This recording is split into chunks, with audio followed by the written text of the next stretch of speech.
Mecha BREAK PvP is absolutely full of potential, but there's a big, scripted elephant in the room, and it's been perfectly pairing the ability to seize that potential. The bots. Hey, I'm Bite Knight. Hope you're having a good one. Today we're diving into how bots are affecting the Mecha BREAK community, and what needs to change to give competitive integrity to the game. But before we talk about the how, we have to look at the why. Why exactly are there bots in a mode meant to rank you among other pilots? Seemingly for matchmaking numbers. With a wide spread of ranks in multiple game modes, the player base gets stretched thin. The developers have insisted in the past that they are using bots to ensure queues actually pop, and some players suspect it's to onboard players into the ranked ecosystem, similar to what other games do. They want to make sure you aren't sitting in a lobby for 10 minutes. But to keep doing this all the way to Grandmaster. I don't know about you, but Grandmaster is usually a pretty respectable rank in other games. However, as long as you're playing enough, you're shoved right up to it. This leads me to believe there's more than meets the eye. It's a trend that's spreading across the shooter landscape with games like Marvel Rivals, Fortnite, and Apex Legends taking part. The industry usually hides behind the term SBMM padding or engage optimized matchmaking. Sorry, I just had to do that. Anyway, executives are terrified of high churn rates. If a new player gets stumped 3 times in their first hour, they might delete the game and go back to one of their many other gooning sources. This, of course, leads to a player who never feels invested enough in the game to make purchases. To be honest, I don't think it's the dev's fault for integrating manufactured dopamine hits for new players. Along with the rest of the first world population, most multiplayer games are riddled with brain rot and can't go less than 1 minute without that quick, tingly neuron activation. I don't know how we got here, but for whatever reason, a lot of gamers think they should be able to pick up any game and win. That doesn't happen in any other competitive scenario, like sports or when learning any new skill. You lose and you try again. You fall and you get back up, again and again, until you get good. Until the majority realizes this, bots will be in our PvP games for the foreseeable future. The games I just listed are majorly successful titans in the industry. How are they pulling this off, but Mecha BREAK isn't? The difference is that Mecha BREAK doesn't just use the bots to fill the gaps. It mainly uses the bots to create the gaps. With over 11 ranks, the devs certainly intended for us to grind slowly but surely, no matter our skill through all of them. Instead of a ranking system, they created a progression system that fakes multiple hours of PvP experience. Since you're pretty good at the game, and you plan to continue climbing steadily, might as well pull out that wallet, right? Sadly, this tactic is taking a massive toll on the player base that's left, and even the new players the system was built to cater to. Imagine you're a new player. You jumped into ranked, excited for a challenge, only to find yourself in a dead lobby. You type, "Good luck, have fun," and there's no response. No one is talking. The enemy aims with an eerie, inhuman precision at you through terrain, and you are perfectly parried every time you try to attack that Tricera with your sword. You start to wonder if people are hacking. Your teammates feel like they're lobotomized as you watch one fly into walls. One holds W straight into the whole enemy team, and another one is repeatedly pinging the objectives over and over again. Weird, but you decide to keep playing. After all, the game feels amazing and really scratches that itch.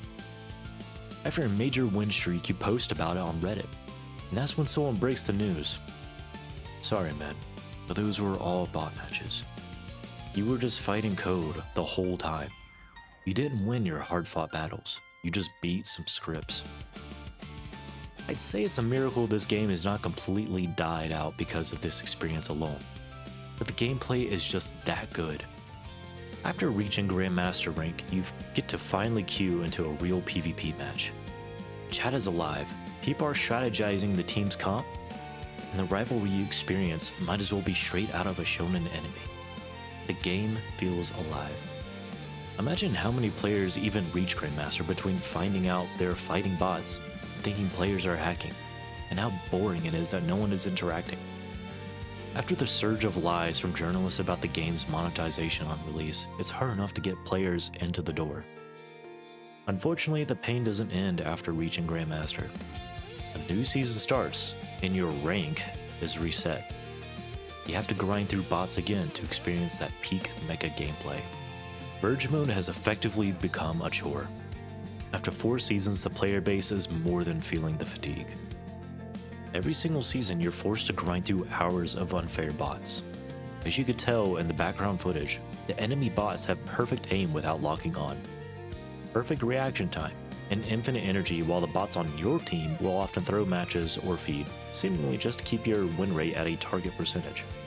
It's boring and it lacks the soul of human interaction, and it turns a great game into a repetitive slog. It's worth noting as well that as of Season 3, your rank will dictate how hard the bots you fight are in your casual Verge matches. So there's no escape. You go to Casual Verge to, you guessed it, casually play the game, and you end up in a sweatfest against bots. Why are there even bots in Casual Verge? With the bots being upscaled with your rank in Ranked Verge, it can only be assumed that even Casual Verge has that good old SBMM baked in as well, basically making sure you don't have humans even in this mode. So, what's the alternative? How does the rank population get fixed? The solution is simple. Consolidate the ranks. We don't need 11 different ranks with 5-tier subdivisions within those ranks if there aren't enough players to fill them. By narrowing the ranks, you naturally increase player density by bringing the queues closer together. You can keep the grind and the sense of progression, but ensure that when a match starts, every pilot in the lobby has a heartbeat. Quality matches will always beat fast matches that are fake. Another solution that wouldn't be as great in my opinion, but may be easier to implement, is to widen the bracket of who queues together. For example, in games like Overwatch, the game prefers to queue you within less than 5-tier subdivisions. Gold 3 can queue up to Plat 3, or down to Silver 3. As far as I can tell, Mecha BREAK ranked queue works the same way. Obviously, Overwatch has the population to try and do this, but even they have what they call wide groups, where the game will resort to balancing both teams with ranks that are far apart. Mecha BREAK could widen the bracket of what ranks queue together, while being sure to balance each team with a matching high rank or low rank player. Now, the reason why I think this solution is worse than just consolidating the ranks is because if a new player ends up matching against what they perceive to be a much better player in a rank way higher than them, this can make them feel discouraged. Consolidating the ranks would remove the disparity factor, allowing players to feel more comfortable with who they are matching with. With these solutions, the bot fatigue will wisp away, and new players will experience the game the way it ought to be experienced. Some might argue we need bots to teach players the ropes, but if we look at the game as it stands, that foundation is already there. The reality is, Mecha BREAK doesn't need to force feed us bot matches to prepare us for ranked. There's already a hefty tutorial and multiple introductory matches to teach the mechanics. I'd argue we should even remove the 3 or so fake Verge matches that eat up another hour of the player's time before they can interact with other game modes and systems. Let them queue. If they jump into ranked and aren't good enough, they'll stay in the lower ranks and learn naturally.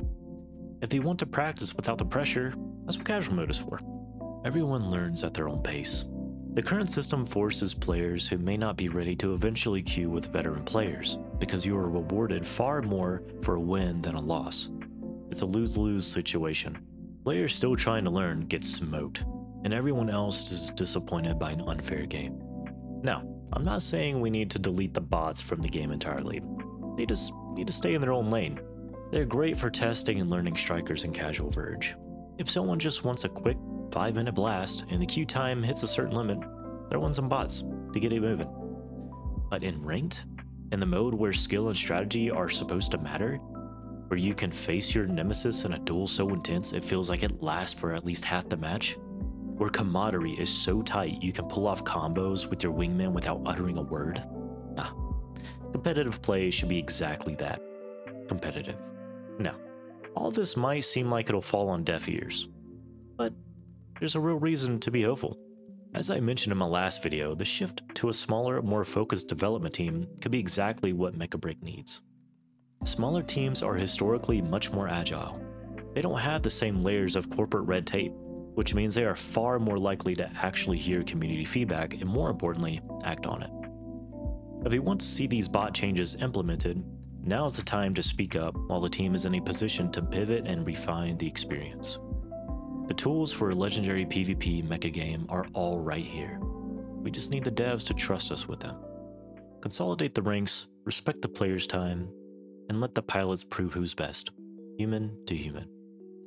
With a new team at the helm and a community ready to provide the data they need, we can get the competitive integrity to where it belongs. So, do you think the solutions I've proposed could help? Or is there a better way? Be sure to let me know down below. Thanks for watching. If you enjoyed this video, please leave a like. If you want to watch more, subscribe. And I'll see you in the skies.